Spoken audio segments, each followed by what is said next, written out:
নমস্কার বন্ধুরা, গোপলু কিচেনের আরও একটি রেসিপি নিয়ে আজকে হাজির হয়েছি। আজকে আমি আপনাদের সাথে শেয়ার করব ভীষণই টেস্টি আর হেলদি একটি রেসিপি, বিটরুট কাটলেট। বাচ্চাদের টিফিনে বা ইভিনিং স্ন্যাক্সে খাওয়ার জন্য এইরকম বিটরুট কাটলেট বানিয়ে নিতে পারেন। খেতে কিন্তু ভালোই লাগে। তাহলে চলুন দেখে নিই এই রেসিপিটা। বিটরুট কাটলেট বানানোর জন্য আমার এখানে দুটো আলু লাগবে। আলুর খোসাগুলো আগে পিল করে নেব। আর সাথে নিয়েছি একটা বড় সাইজের বিট, যেটার খোসা ছাড়িয়ে নিচ্ছি। আলু আর বিটের খোসা ছাড়িয়ে নিয়ে এবার এগুলিকে একটু বড় বড় টুকরো করে কেটে নেব। আলু আর বিট সেদ্ধ করব, সেই জন্য এগুলিকে একটু বড় বড় টুকরো করে কেটে নিচ্ছি। এতে কিন্তু এগুলো খুব তাড়াতাড়ি সেদ্ধ হয়ে যাবে।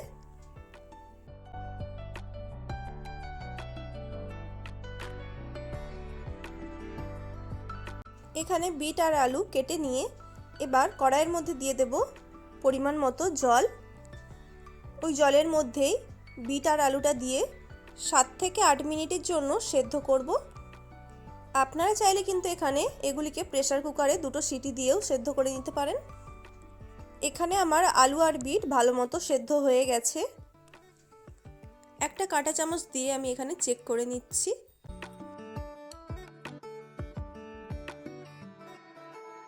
গ্যাসের ফ্লেমটা অফ করে দিয়ে এবার এগুলিকে আমি জল থেকে তুলে নেব। এখানে কিন্তু এগুলিকে একদম তুলতুলে নরম করে সেদ্ধ করা যাবে না, একটু যেন শক্ত শক্ত থাকে। এবার একটা মিক্সিং বোল নিয়েছি।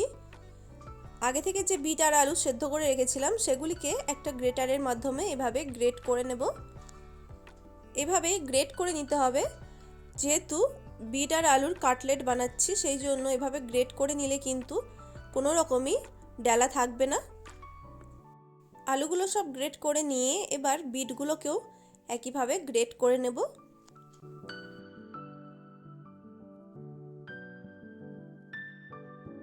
বিট আর আলু সব গ্রেট করে নেওয়া হয়ে গেছে।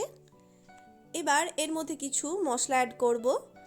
দিয়ে দেব পরিমাণ মতো লবণ, একদম সামান্য পরিমাণে হলুদ গুঁড়ো, হাফ চামচের মতো লঙ্কার গুঁড়ো, হাফ চামচ জিরে গুঁড়ো, হাফ চামচ ধনে গুঁড়ো, হাফ চামচ গোলমরিচের গুঁড়ো। ওর সাথে দিয়ে দেব হাফ চামচ চাট মশলা। আপনারা চাইলে কিন্তু এখানে আমচুর পাউডারও দিতে পারেন। সাথে দিচ্ছি হাফ চামচ গরম মশলার গুঁড়ো, আর দিচ্ছি একদম অল্প পরিমাণে চিনি, আর দিয়ে দেব 1 চামচ গ্রেট করে রাখা আদা। সাথে দিয়ে দেব কিছুটা ধনেপাতা কুচি, আর বাইন্ডিংয়ের জন্য এখানে দেব হাফ কাপের মতো ব্রেড ক্রাম্বস। এতে কাটলেটগুলো খুব সুন্দর তৈরি হবে। সব কিছুকে ভালো মতো মিশিয়ে নেব।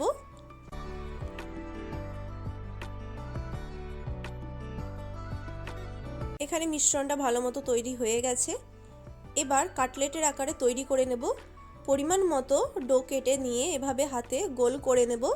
কাটলেটগুলোকে তারপর ক্রিস্পি করার জন্য আমি সুজির ওপরে কাটলেটগুলোকে ভালো করে এভাবে রোল বানিয়ে নিচ্ছি, যাতে কাটলেটগুলোর গায়ে সুজি ভালো মতো লেগে যায়।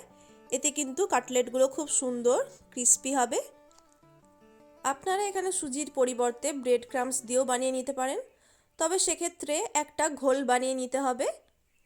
একই রকমভাবে আমি বেশ কয়েকটা কাটলেট বানিয়ে নেব।